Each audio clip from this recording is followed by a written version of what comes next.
Alright, so welcome to our holiday, December episode 2 eh. So medyo busy ang holiday na at ang buong Puro Laro staff sa kanyang bakasyon.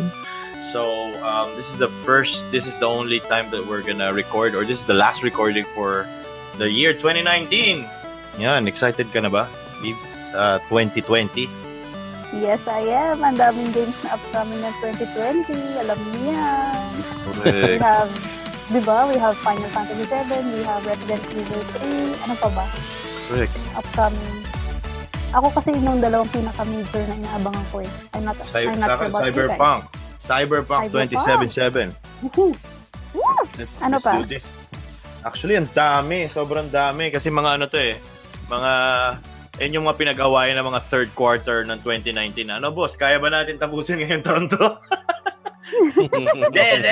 2020 na tayo. Ayun. Yan. Yung mga langhiling ng mga developer na bakasyon. Diba?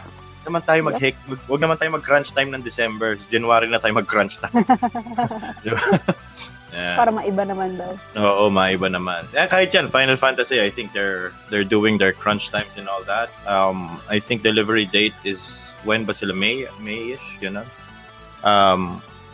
Most of these guys will be aiming for like summer releases or probably fall. Basta second quarter usually yan eh. Bihira yung ang first quarter release is usually nag-production na sila ng December. So they're turning gold by December. Pero yun, daming announcements, daming changes sa games, daming we just had our di ba? Anong Game of the Year natin sa Games Awards? Ano nga ba yun? Nakalimutan ko. Game of the Year, wait. Parang alam ko yung Game of the Year. Shit, nakalimutan ko. Kasi ang dami kong friends sa Facebook na ang salty kasi hindi RE2 yung nanalo eh. Wait, nakalimutan ko yung nanalo. Ang daming salty. Hindi, seryoso, promise. Ang dami kong nakitang nag-post.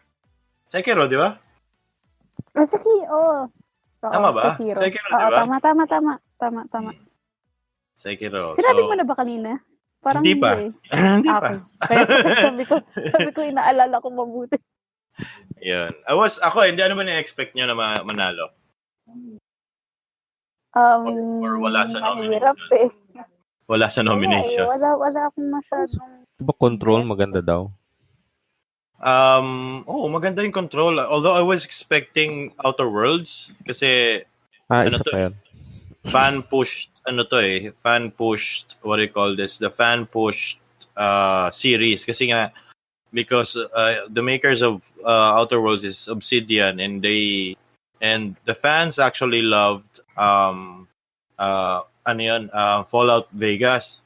So, yun yung New Vegas. So, parang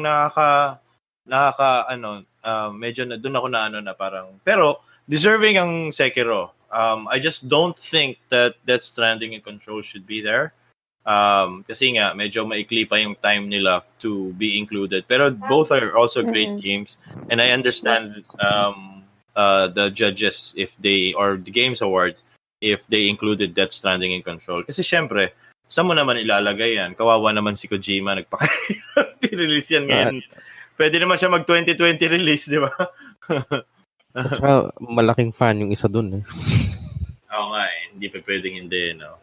Although Control was, I think visually, it's one of the nicest games around compared to Death Stranding.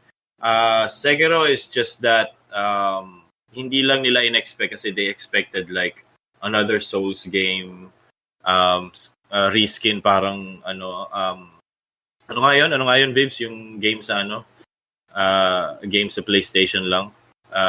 From software.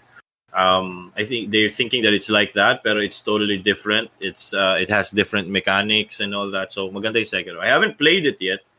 I did play Resident Evil 2. So isa sa mga nominees then for Game of the Year.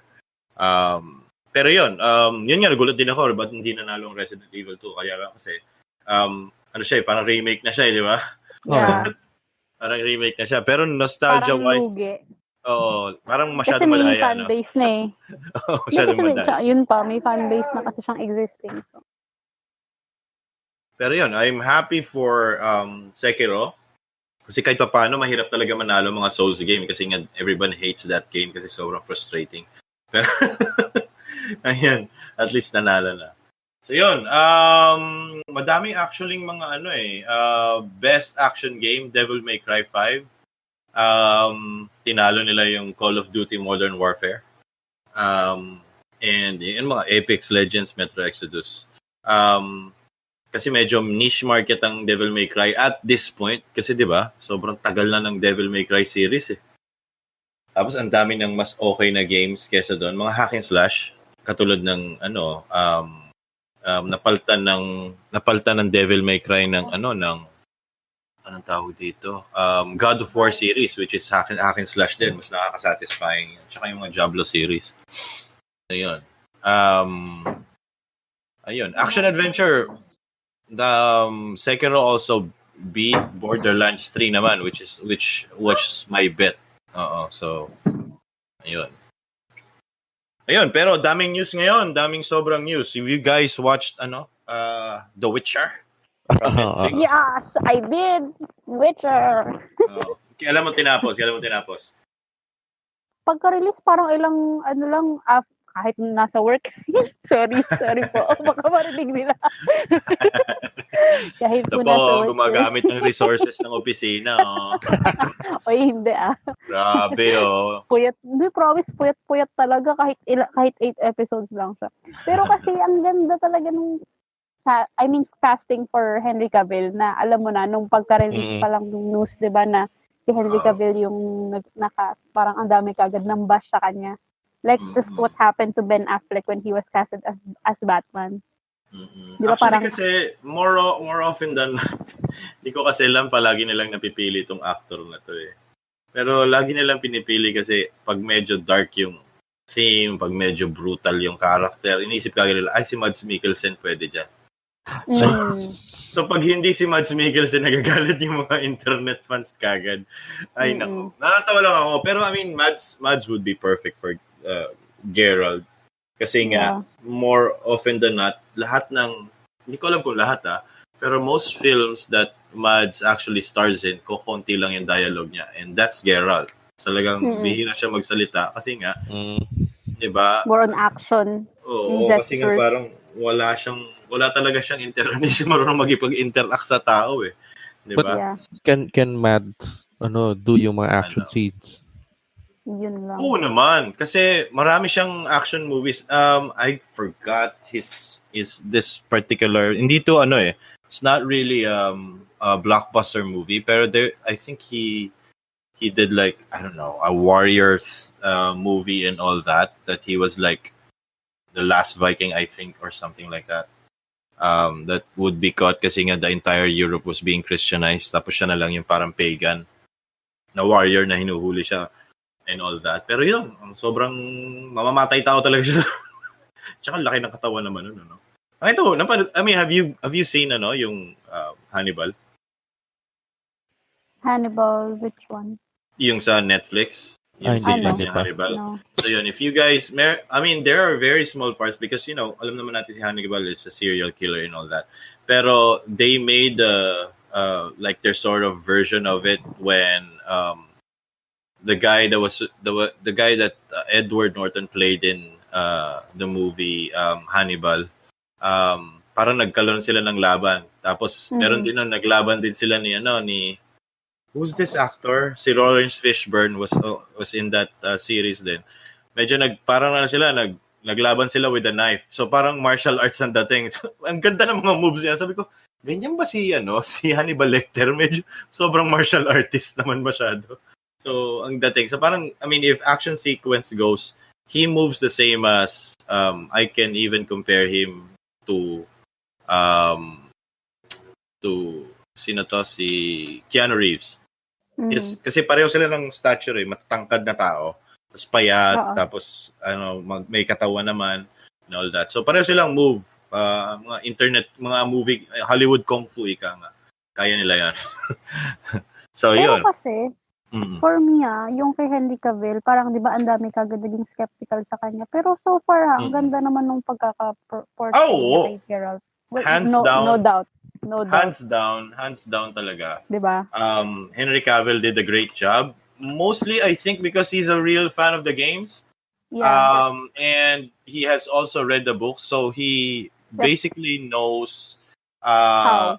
who Or the personality. kung sino talaga si Gerald.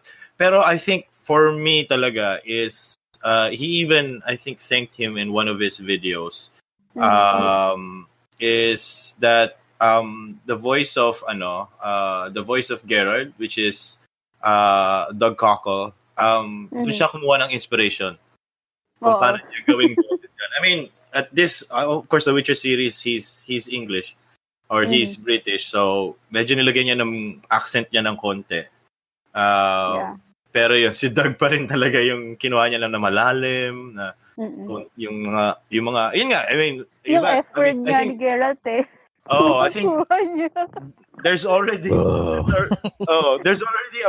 video out there on YouTube that I mean, something popped up on my na sinabi lang niya parang puro tsaka fuck yung sinasabi. So parang yun. I mean, kuha niya talaga si Doug doon. I think Doug was really proud na na-inspire niya si Henry na gamitin yung style niya. Kasi you could have voiced Geralt in your own way. Diba? Yeah. Pwedeng western na yung parang medyo southern accent na cowboy kasi, diba? Ayan. So, I mean, this year... sige, no? Ay, sorry. Hindi, nalala ko pa, isa pang binash kay Henry. Kaya, kaya ganun yung reaction ng internet before was, he was too young daw. Bakit daw hindi daw balbasarado? So, I was thinking maybe these people just know The Witcher 3, not the book version, diba? Totoo so, parang yun, yung sinasabi nila na parang, bakit wala siyang balbas? Ganyan. He looks too young, something. Yeah, they haven't played Witcher 1. Yeah. Witcher 1, Geralt doesn't have any beard. It's only on Witcher 3 nagka-beard siya. Even Witcher 2, wala naman siyang beard eh. Kasi nga, that's, parang, actually yung beard is a touch in Witcher 3 talaga. Na parang, bakit nilagyan ng beard? Kasi parang it's been years eh. Parang kailangan ibahin mo na may itsura ng character.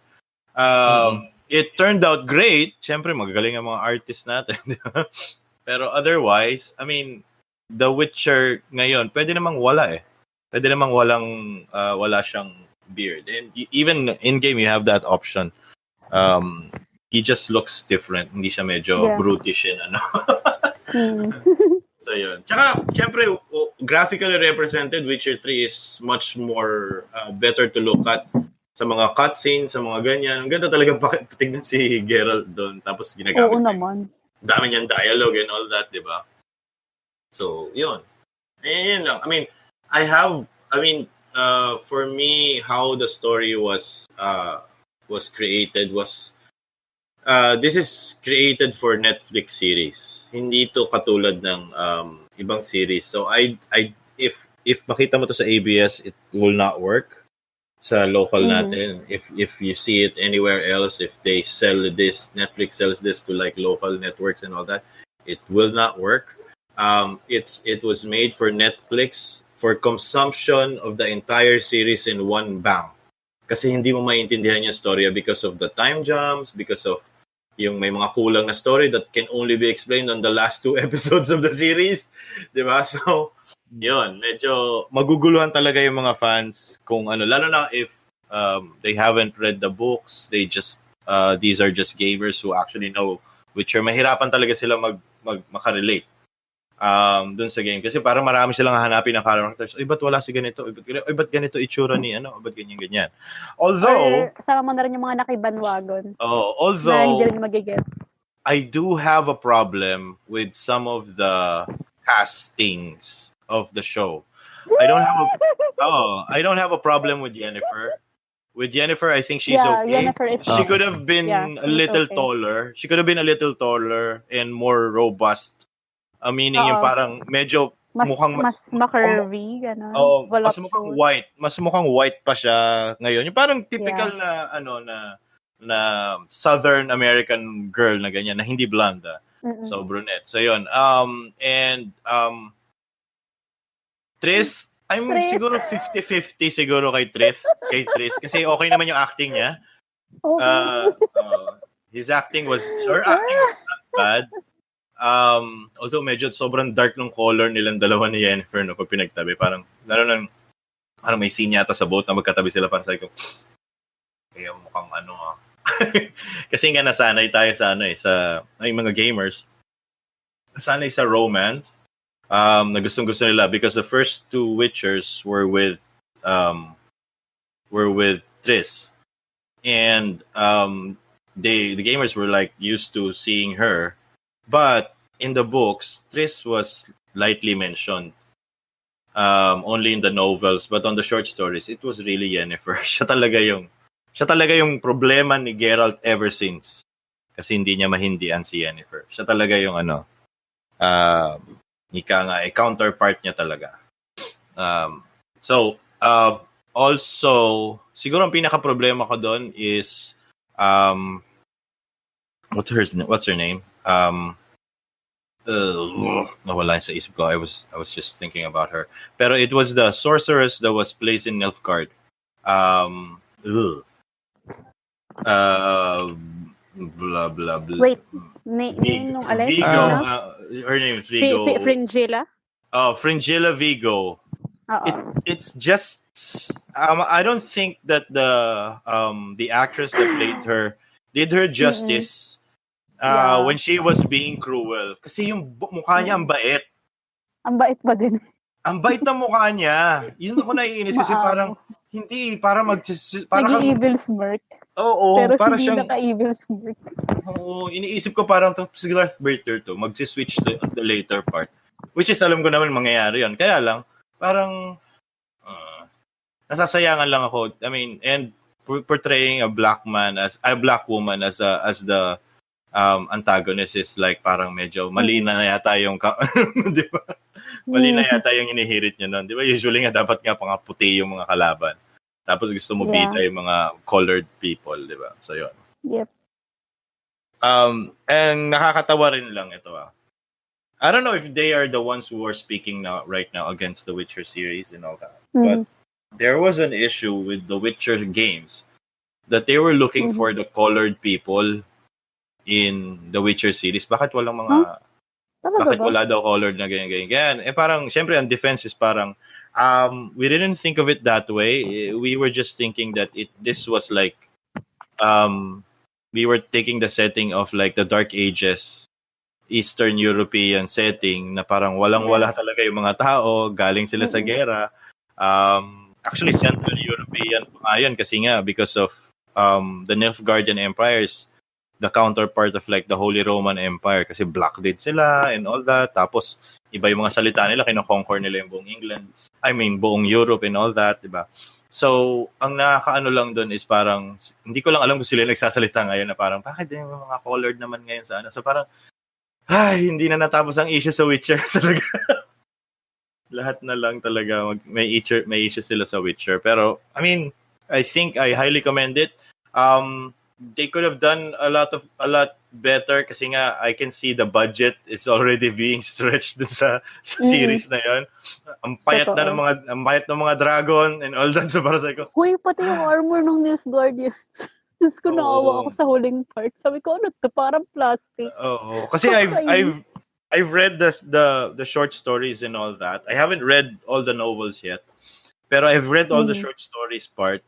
Nalungkot lang ako na si Three Jackdaws, yung dragon, yung golden dragon, was made to look that way. I was expecting kasi sa books, pinalabas nila ang grand yung entrance eh.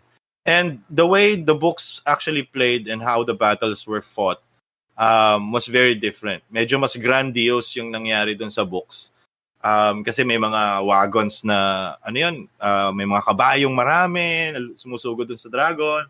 And all that, and they everyone challenged the dragon one by one. Medyo cocky yung si Three Jackdaws kasi nga relax lang siya. So parang sinasabi lang niya na go ahead, attack lang kayo, ganon. Pero walang nangyari. Tapos I think the night that Yen was like with in the books and all that, he was not really with them. But I pictured him in a different way, and he's not supposed to die that way. So doon ako medyo na off. Other than that, so for those who are listening who haven't seen The Witcher, medyo spoil kayo ng konti, pero there's nothing in the story that I did spoil. Only Yeah. small parts lang na hindi nyo maintindihan pag hindi nyo pinanood. Totoo. Di, So, at saka yun. naalala ko may nabasa akong article na parang regarding din sa budget na parang kahit wala ng budget, parang gusto pa rin ni Henry na gamitin yung ano bang tawag? Nakalimutan ko eh. Yung skills ni Gerald, yung mga magic niya. Parang wala na silang budget for that, pero pinupush ni Gerald, ni Henry kasi nga parang hindi daw kumpleto if wala yung part na yun. Like yung art style niya. Yeah. I think on season 2 they can do that because as you can see, sana magka-budget na. Stranger Things yung una was not really that yung pangit din ng monster doon. Diba? Parang last part lang siya nakita. Tapos parang practical effects lang and all that. Which is mas mura kaysa sa CG effects. So I'm thinking they're still gonna what do you call this? It's still gonna go back to those things na gusto nilang i-improve, and they will improve it. Kasi nga, syempre gusto lang nila makita yung reaction. I'm just surprised really on how the critics are receiving this. Kasi nga, medyo artistic na nga yung dating, yung pagkakagawa ng Witcher. Hindi siya yung typical superhero, ganyan-ganyan. Which is not really what Geralt is. Hindi siya superhero. He's hated mostly. Even sa games, pag dumadaan ka, pag dudura na lang yung mga tao sa'yo. Kasi ayaw nila sa'yo. Ibang klaseng tao ka. Di ba? Parang ganon. So, medyo unique kasi na lore kasi ito eh. Hindi pa natin nakikita ito eh. And it doesn't tie up to what do you call this? To the traditional Tolkien-esque lore. Kung ano yung elves, kung ano yung dwarves, kung ano yung mga iba-ibang creatures sa mythology ng Witcher world. Sobrang nag-invento tong si maka-loner to. Siyempre, wala naman tao sa Poland yata eh. so gumawa siya ng sarili niyang mundo. So, yun. I think it's the same if a Filipino writer was just not inspired by Western literature and all that and just stuck with Filipino folklore. Ganon din yung tingin ng ibang ibang tao na parang medyo weird to na hindi siya nagsistick yung mga dwarves niya ang liliit. Duwende kasi, di ba? So, no, yun. Yun lang yung I understand why they made such an approach and all that. Pero yun, I commend The Witcher. Everybody's watching it even if they don't know what it is. Siguro sobrang bombard sa kanila. Sobrang bombard sa kanilang Netflix, 'di ba? Yeah. Pagbukas mo ng Netflix, hype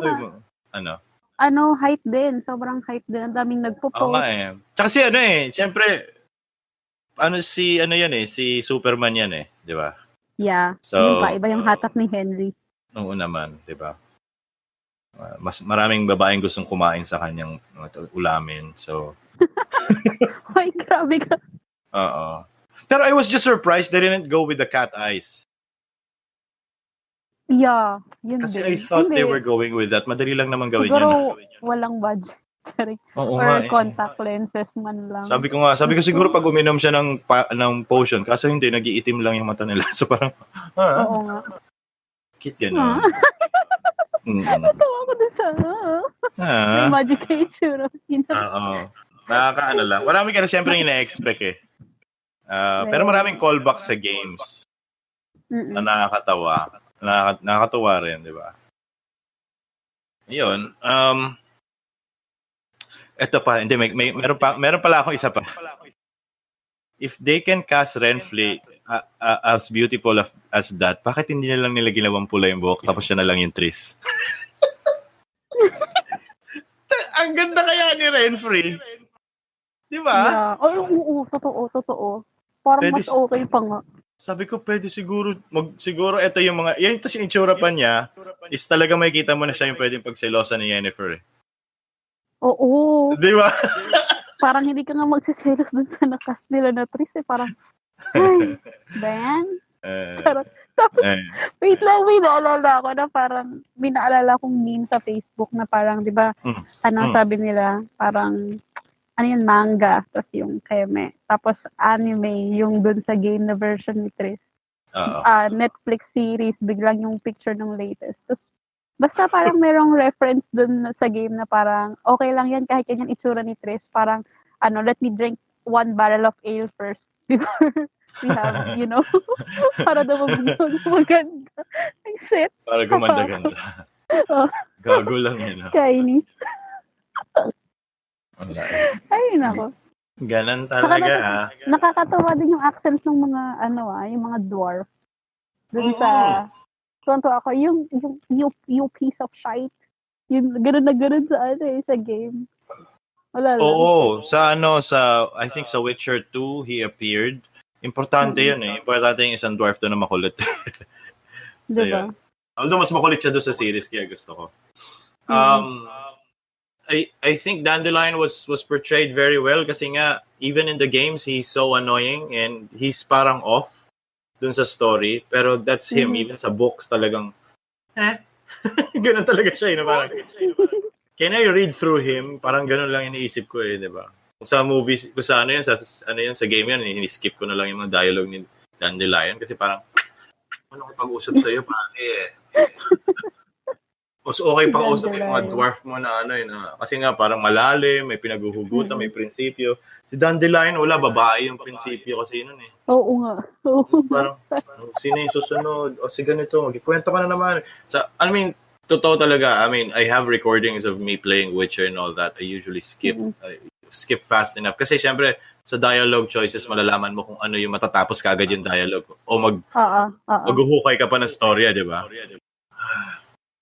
Ayoko talagang kausap si Dandelion ever. So, yun. Naramdaman din ni Jan yun di ba, Jan? Naramdaman ni Jan yun Inis na inis siya kaya Yun. Oo, okay. Si Dandelion. Pati yung song, naging patok yung song. Pero dapat, natatawa lang ako kasi they didn't name him as Dandelion, but the Polish name, which is Jeskel. Pero sa books, it's Dandelion. Kasi yun yung translation Oo, Dandelion. Pero ang sabi kasi, nakabasa ko ng reason kung ba't hindi Dandelion. Parang hindi daw magiging, hindi daw magiging appropriate na Dandelion yung ipangalan sa kanya sa Netflix series. Kaya nag-opt sila dun sa real name. Kasi parang ang silly daw ng Dandelion.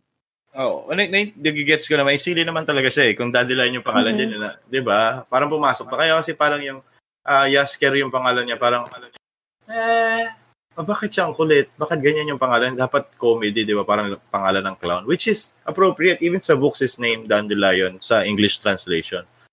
So parang, Chinese naman to. Kaya nga nagtaka rin ako, sabi ko, ba't kaya hindi nila ginamit yung Dandelion? Meron pa akong isa doon. Meron pa akong isang medyo pasok na pasok talaga siya sa books na portrayal. Pero hindi siya main character. If you can remember yung first time nagkakilala si Gerald tsaka si Yennefer because of yung nangyari kay Dandelion and all that. Tapos may elf doon na parang in love kay Yennefer. Perfect portrayal talaga yon. Yung pati yung awkward niya, nakakausapan niya, bigla lalapitan si Gerald tapos may sasabihin siya. Tapos gusto niyang pigilan. Ganun na ganun talaga yung pagkakasulot sa book. So parang sabi ko, at least meron mga saktong-sakto. Meron mga saktong-sakto. Pero marami sobrang dami nilang improvisation. That I understand what they did that. Pinagdudugtong-dugtong na lang nila. Pero yun nga. I'm waiting for ulit. Parang next year ulit yan. Tagal nilang pinalabas. December. True. Next year pa ulit. Ay, hindi. 2021. Pero, alam mo, in fairness naman, siguro yung kagaya nung sinabi mo kanina na yung storytelling sa Netflix is really good for that kind of platform. Kasi, at least kahit paano, pwede mo siyang ulitin. If in any case, hindi mo talaga na-get. Kasi pwede mo, yun yung purpose niya na pwede mo siyang ulitin, and at the same time talagang magpe-pay attention ka dun sa script, sa lines, Oo. sa tapos parang pag pinanood mo siya ulit, uy, parang ngayon ko lang napansin to May ganung moment talaga. Isa pa to, pag pinanood mo siya sa Netflix tapos ginawa mo siyang binge watch from first episode to the last. Yung padating kasi the last 2 episodes, medyo light na lang at traditional na yung pagkakasulat niya kasi inaanto ka na nung by that time. so parang pasok na pasok so, talaga sa masyadong Alas 4 na umaga yun, natapos ko yan Alas 4 siya nag-start dito sa Pilipinas kasi 3 a.m. Eastern Time or 12 a.m. Pacific Time, which is where Netflix is located. So, pagpasok talaga ng December 20 sa kanila, yun na, start na. Tanong kayo, di ba dyan, inaabang ako, akala ko alas 3. Sabi ko, ayun na, hindi pa pala, 1 hour pa pala yun, Kasi Pacific Time wala pang Eastern Time wala pang alas 3, sabi ko. Baka natin yan. Tapos hindi pa niya nilabas sa first page. Refresh ako ng refresh. Alin? Ano na, 4 o'clock na. Tapos wala pa siya sa front page. Sabi ko, search ko nga. Ayun na, season 1! Sabi ko, game! Ako nag-notify sa akin Kaya, talaga? Hindi na nga. Kaya pinost ko kagad Pagka-notify sa akin, screenshot po sa Facebook. Sabi ko nga, hindi pa yata sa akin maabot yung notification. Sinimulan ko nang i-play. Ayun lang. Sobrang antay ka talaga. Kasi parang December 20, patay na yung araw, di ba? Nakapag-shopping na, may pagkain na kayo for Christmas. Wala ka nang gagawin. Ano pa bang gagawin? Di ba? Hindi naman ako di ba? Hindi naman ako yung parang male shopper na December 23 or December 24 magsha-shopping. True. Kasi diretso, labas. Ayun. So anyway, ang daming series na natapos this year. Sobrang dami. I mean, the Star Wars series or the movie series was finished 2019. Diba? So tapos na yung trilogy. Yun na pala yun. Hindi ko pa mapanood pero dahil ko narinig. Diyan, napanood mo ba? Yes. Oh. Dahil ko narinig Alam ko yung ending yan Officially, sa January pa yung showing sa Pilipinas. Nang alin? Episode 9. Oo. Lahat yan. From December, actually meron ng 19 Tapos hanggang 22, di ba? Tama? Yung limited Ayan. So anyway, ano pa ba natapos? A Watchmen series, HBO series, The Watchmen. You've seen the movie, di ba, John? Oh. Okay. So the Watchmen series sa HBO is what happens after the movie. So yung continuation and everything that happens there, yun. I think a few years after it happened. Or several decades after it happened yata. So, yun. Magulo rin yung pagkakasabi ng timeline na yun. Mas magulo pa sa The Witcher, pero medyo mahaba kasi yung episodes niya. So, yun. Also, his Dark Materials. If you guys have seen the Golden Compass movie, that's basically it. So, yun. They made it into a series that would tackle, kasi nga, the Golden Compass movie was canceled. Dapat trilogy, parang Narnia, ganun. Pero it was canceled. So, they decided to relive it on an HBO series, which is maganda naman yung production and all that. Medyo, as the title says, is Dark Materials, medyo yung movie is too serious for children. Hindi siya katulad ng Golden Compass na parang ginawa siya ng Disney or whatnot. So, medyo dark yung niya, kahit may mga bata involved. Yun, ano pa ba? Daming natapos Ang daming natapos. Sobrang na series ngayon Ano pa ba yung meron pa yung kay Starts with an M. Nakita ko lang online. Ano na? May series na nag-starts with an M. I just forgot what it is. The Mandalorian? Oo. Oh, it also is. Yun, Star Wars The Mandalorian. It also ended like last Friday. So yun. Astig din yun. Sobrang astig. Kung mahilig ka sa mga Western movies, yun yung sarap panoorin. Sobrang sarap panoorin talaga nun. Ang galing ng mga actors. Ang galing ng mga Ang galing ng setting, ang galing ng scene. The setting is like after the Empire was defeated. I think it's between episode 6 and episode 7. So before the movies actually start up. Ayun. So I think right after episode 6 to when everybody heard the news that the Empire was like destroyed, siguro probably mga 5 years after. That's basically what I'm thinking kasi the entire Republic is in chaos. Meaning, syempre power vacuum, di ba? Sa usual, pag nag-end yung isang regime, may papasok na isang regime. Kahit sa movies, pinabelieve nila tayo na parang, nagbalikan na yung Republic and all that. Pero alam na natin, in reality, hindi pwede mangyari yun because there will always be power vacuums na parang merong isang faction na dati sa Republic, malakas sila, ngayon mahina na. So, because of the imperial takeover and all that. So, yun. Yun na yung yun yung setting na nangyayari. And there is very little actually there is no Jedi presence there. So parang kakaibang Star Wars talaga siya. Parang naalala ko nga yung bata ko, parang yung Ewoks, no?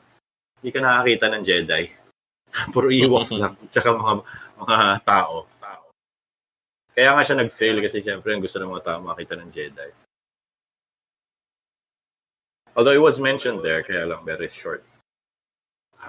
Panoorin nyo na lang.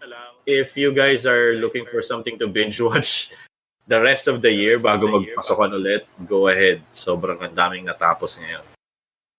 Mga season 1s and everything. So yan, habol na kayo. Dami. Sobra. Dami ko rin hindi natapos na game, sobra. In 2019. Pero yung mga unlikely na hindi ko matatapos na game is natapos ko like Star Wars Jedi Fallen Order is like I didn't even know I was gonna play that. I just tried it and then I finished it and that was that. I was like, bakit hindi ko pa natatapos yung Assassin's Creed Odyssey? Ang tagal na sa akin nun eh. So yun. Kayo, anong mga gaming nyo? Stories nyo before the 2019 ends?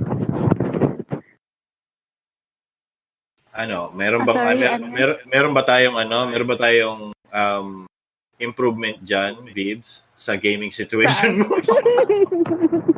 Huwag mo na ipaalala yun lang. Isang buwan tayo hindi nag-usap about that. Pinaalala mo na naman. Low prayo na naman ako. Hindi na nga ako naglalaro kasi nakakailang pang-5 low prayo ko na. Baka maban na ako sa Dota. Yun na. Hindi na ako makalaro. Pero bahala na. Pag nag-sale ulit yung PS4, kasi nag-sale dito, kaso nung time na nag-sale siya, I can't afford it pa. Kaya inaantay ko siyang mag-sale ulit. Wala bang, baka may New Year sale dyan. Malay mo. Diba? Mga naghahabol ng fourth quarter sales. Tapos na kasi fiscal year. Kaya wala silang pakialam. Makabili ka ng dyan, palabas na yung PS5. Di ba, in-announce na ng naalala ko na naman yung meme kasi nilabas ng Xbox na yung itsura ng nila, di ba? Xbox. Ang pangalan? Xbox Series X. Series X. Oo nga, gulo yan. But ang gulo ng mga naming talaga ng Xbox no? Oo nga. Kulit. Parang, ba talaga? Kasi nakita ko yung meme yun di ba? Yung parang, may nag-release ng, I think it was a developer console. It was not really the final product of the PS5. Pero, kasi si Raulo kasi yung developer na yun, ba't yun pinakita Pero yun yung pinapadala. Meron naman talaga mga sample na let's say, consoles that developers are given to so they can create games on it. Meaning, eto na yun. Ayan na lahat ng components, nilagay na namin lahat dyan.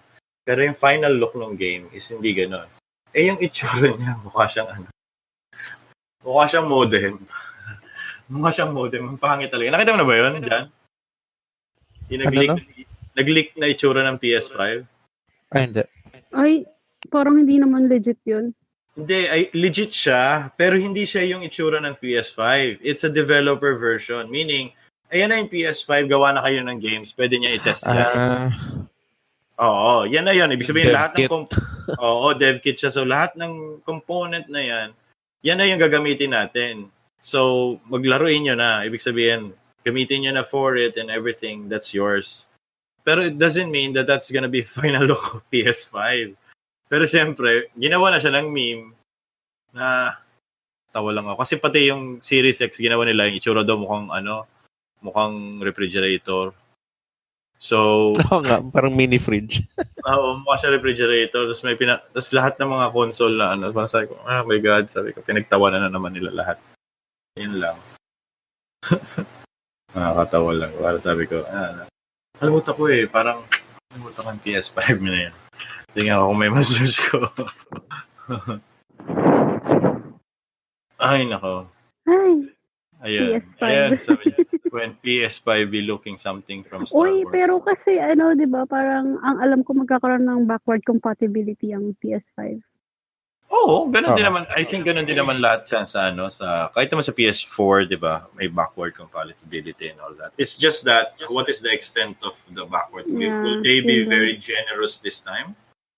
Or will there be parang gagawa na naman ng rason ng Sony na parang, hindi, hanggang dito lang kasi ganito, ganyan. Tapos gusto namin ibenta sa whatever. Parang, I mean, right now, I think, sa haba ng pahinga nila, dapat na pag-usapan nila na parang, hindi, dapat ibigay natin lahat sa gamers ngayon, sa lahat para bumili lahat ng PS5. So, yun. Until there is something to say of how Sony actually deals with making money versus making their gamers happy. Yep. Mahirapan talagang lumaki yung niya. Dapat kasi, I mean, PlayStation already has won every console war there is. But the thing is, they're holding back. They're not yung parang opening boundaries pa. Na parang, hindi, kumikita naman tayo dito. Yan na yun. Next time na lang ulit. Okay na yan, mayaman na tayo. Mag-beach na tayo. Pero di ba, in-expect mo rin na parang, ayusin nyo yung online system nyo, ayusin nyo yung ganyan nyo. Di ba? Hindi kami na-hack ng Pasko, yung gano'n. Di ba? Yung mga gano'n, simpleng request lang. Because of sometimes kasi medyo maangas talaga ang PlayStation. Because wala naman laban yung iba sa kanila Yun lang. Sana lang talaga ayusin nila this time around.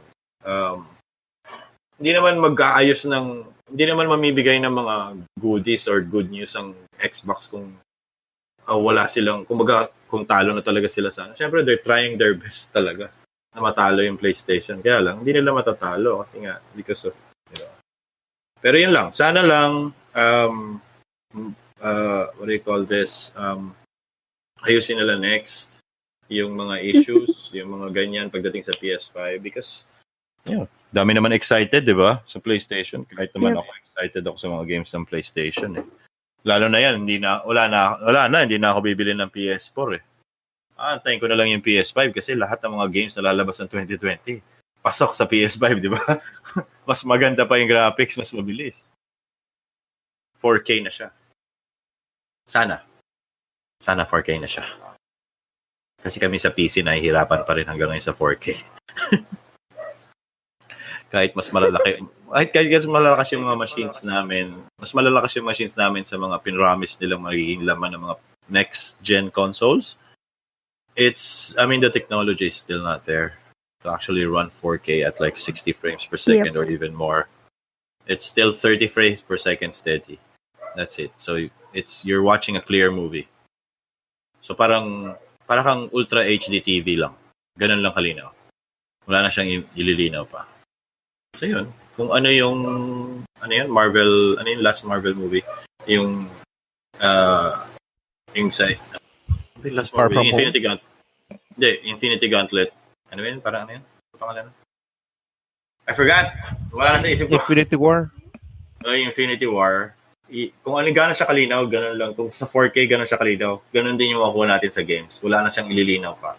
30 frames per second. You know? So, 60 frames per second, rendering na lang yan. Pero wala na siyang 120, wala pa. Hindi pa kaya ng technology talaga. May nagbo-boost na ng 8K dito, pero wala, 15 frames per second. Ano yan? Picture. Diba?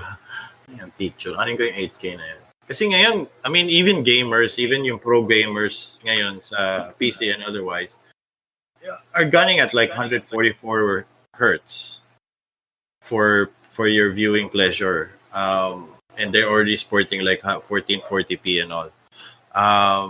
But they're still very much, mas gusto pa rin nila is 144 hertz, 1080p, 60 frames per second or more. Yun pa rin talaga yung pinaka-competitive edge. So, yun. Okay lang yan. Push lang yung technology. Pero ika nga, yung stable, pinaka-stable, mababa pa rin talaga sa usual na binibenta. Yeah. Ano na rin natin yan? Payo na rin natin yan sa mga listeners, mga nanay nyo and all that. Bibili kayo ng mga 4K TV and all that. Huwag na tayo magpapaniwala niyan. Or 8K, kasi may nakita na yata ako 8K. Huwag tayo mapapaniwala dyan, 4K pa din yan. Mas mataas lang yung frames per second and all that. So, relax lang tayo. Wala pa tayo dun. Yun, ano pa news? Wala na akong maisip eh. Capcom, ano nangyari sa Capcom? Yung nirenew ba ang tawag doon? Like the trademark for Dino Crisis and other yes. Oo. It's the era of remake. Nagwala si Capcom. Oo, nagwala lahat ng mga fans ng Dino Crisis. No? Diyos ko, ibabalik nila. Pero yun, at least alam na natin, we couldn't really say what they were doing. Probably nire-renew lang nila yung license para hindi makuha ng iba. Yun lang yung pinaka realistic na makikita natin. Pero syempre, because of the rise of like popularity of like Resident Evil games being bought again by the previous gamers, why not make a Dino Crisis remake, di ba? Why not? Or kahit ano lang siya, kahit ano ba yan? Enhanced version. Katulad ng Resident Evil 2, yung gano'n. Parang gawa lang sila ng gano'n. Kasi nauso na naman eh. Siguro yung mga makers, yung mga ano na dyan sa, sino ba yung developer niyan? Sino yung old-time developer niyan? Siguro naubusan na silang ideas. Kung gagawa ba tayo ng bagong IP o ibuhayin na lang natin yung mga dating IP natin, gano'n. Kasi nga, they all have made so many games. Why not just recreate the story from previous? O kaya remake the story na lang ulit. Which is easier. Puro designer lang kailangan mo, wala nang writer and all that. Parang script writer na lang kung ano sasabihin sunod. Pero alam mo na yung sasabihin eh, di ba? Direction na lang talaga. Ayun. Yun na lang. Meron pa palang news sa The Witcher. But this is on the game. This is on the gaming side. Yeah. CD Projekt Red actually renewed. Actually, first they patched up their feud with Sapkowski, with the author. Yeah. So lahat ng yung kine-question niya dati nang hingi siya ng pera, siguro nabayaran na siya ng ayos. And they renewed the licenses for games, I think multimedia, and even merchandises for The Witcher title. Kasi mayroon siyang parenthesis, The Witcher eh. So, I'm not really sure if we're gonna see The Witcher Netflix t-shirts coming soon kasi nga na-renew yung license nila. On December 19th, which is before the Witcher series in Netflix actually came out. So, I don't know if this was a move by CDP, which is magandang move yun. Pero naging okay na sila nila Sapkowski. We might see The Witcher 4. We don't know. They're probably buried in their heads with fixing up like expansions for Cyberpunk 2077 and all that and polishing that up. Pero as we know, in the past, CD Projekt Red has nagko-cross-develop naman sila ng mga games, new games and all that. So we don't know. I hope because of, siguro inaantay nila kung talaga sisikat ang The Witcher sa Netflix. Yeah. Kasi we've Biglang seen, nag-boom no? oo, nag-boom yung, marami ulit new players. It's one of the most played right now in Steam. So maraming nagbalik loob. Nag-iisip nga ako, sabi ko, ako lang nag-stream ng Witcher Tapos biglang highest player count ng Witcher no? Natamad ako ngayon. Natamad ako mag-stream ngayon Pero gusto ko yung pagpatuloy ulit yung adventure. Kasi I haven't really continued my game. I'm just waiting to stream again. Yun lang inaantay ko. Yun. And I think before the year ends, yun. Ano pa ba nangyari? Birthday ko! Birthday ko nangyari. Walang nangyari. Walang pera. Wala naman. Okay lang. 40 na ako, yun lang. Yan. Para sa manakinig, opo. Matatanda na po yung mga nag-aanit. Si Vibs na lang ang bata-bata. Grabe siya. Oo naman. Ay, Vibs, meron pala akong nalaman. Kailan ko lang napansin. So, pinapakita ko sa anak ko yung... Kasi nagtatalo kami kasi nanonood siya twice and all that, diba? Ano siya ngayon So, fan siya ng 17. So, okay. So, boy fan siya siguro yung babae. So, nanonood. Sabi ko, sabi ko si Chewie yung sa twice. Sabi ko, kamukha ni ano yan. Meron po, may. Hindi siya kamukha ni ano. Sino yun? God damn it. Sige. I forgot. Sandali lang Search ko naman ulit. I forgot. Ano naman yung pangalan niya. Sobrang hina ako sa pangalan. Si Sam Pinto. Sabi ko, kamukha siya ni Sam Pinto. Sabi niya, yung beauty niya, yung pagkakaayos ng buhok niya and all that was familiar to Sam Pinto sa akin. Ang ganyan. Tapos pinanood. Sige, panoorin mo to. Yung pinanood ko yung kay Shea Trip lang. Akalain mo, yung isa palang babae doon. Si Bianca. Ang bata-bata niya doon. Ang bata-bata niya.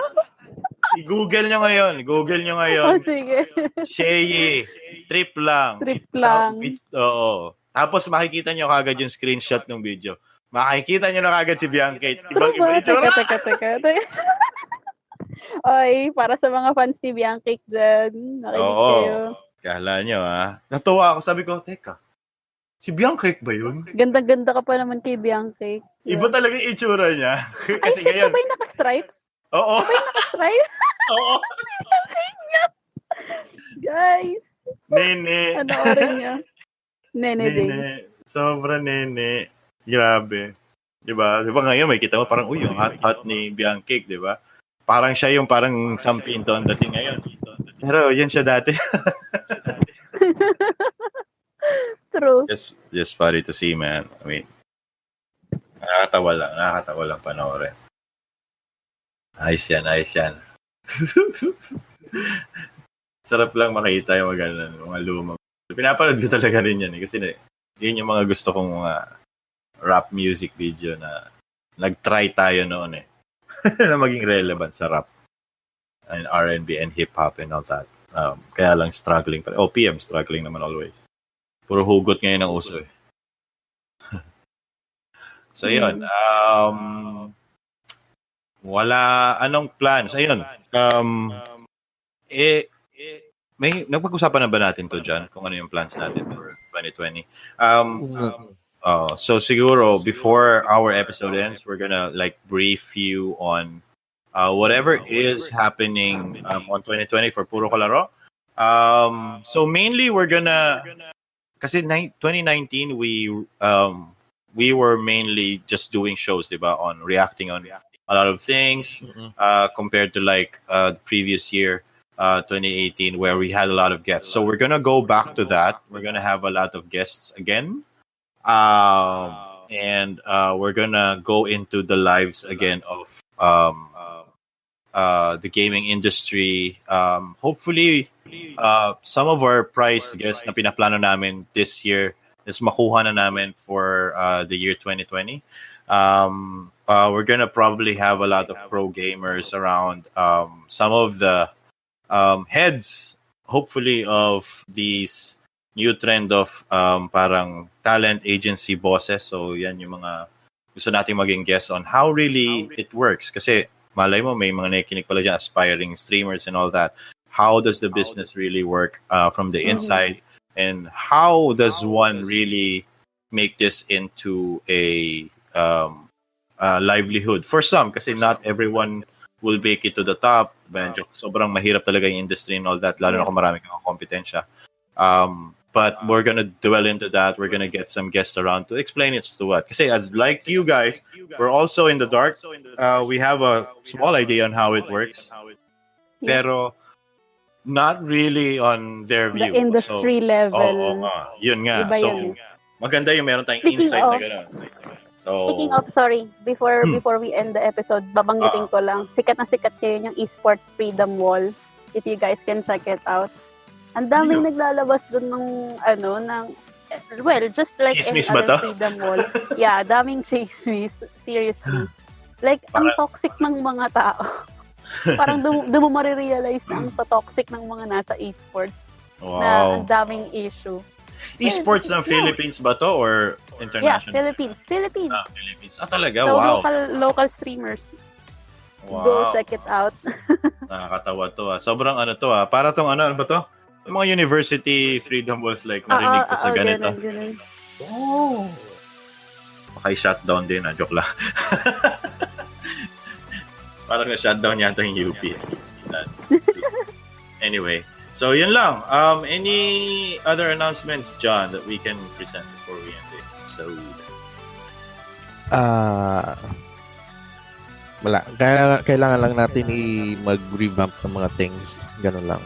Pati formatting. na mga Yung ng revamp ng sige. website, ng formatting. Oh yeah. So we're actually trying to build our website right now. Tama, di ba, Jan? Meron naman tayo. And Meron. Pero walang budget. Ayusin muna namin para sa inyo, para may mapuntahan kayo and all that. So, yun. But as always, listen to us on Spotify, the usual platforms and all. We'll also be posting this usually. Di ba sa YouTube, post pa naman tayo? YouTube ba? Parang Hindi na masyado. hindi na masyado. Update. I-update namin. Update namin. Ayun. Tapos, basta, we're still on Spotify, iTunes, and all that. So, just listen to us, guys. And yeah, you guys have a happy holiday. Kung nagpasano kayo, Merry Christmas sa inyo. And Happy New Year. Happy 2020, you guys. Happy New Year. Happy New Year, Vivs. Happy New Year, Inang. Happy New Year. All right. See you guys.